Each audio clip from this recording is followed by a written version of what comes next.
તો મિત્રો આ તમે જોવો છો કે આજે મારા મામા હાલીને જવાના છે ચોટીલા અને એમની હારે નાની માઈ જવાના છે.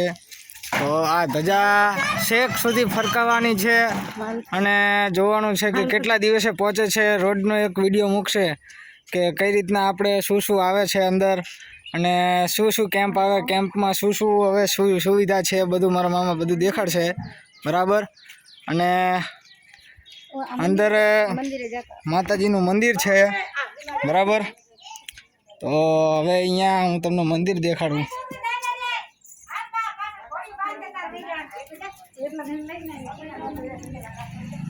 અને આ જુઓ છો આ માતાજીનું મંદિર છે. આ માતાજીને અહીંથી પગે લાગી લીધા હતા મારા મામાએ. અંદર જો ચાઉનમાંનો ફોટો છે અને અહીંયા નાના બાની એવી સ્થાપના કરેલી. અને પછી અહીંથી હવે હાલી નીકળવાની તૈયારી કરે, થોડાક ફોટા બોટા પાડીને પછી નીકળશે. બરાબર. Okay, by.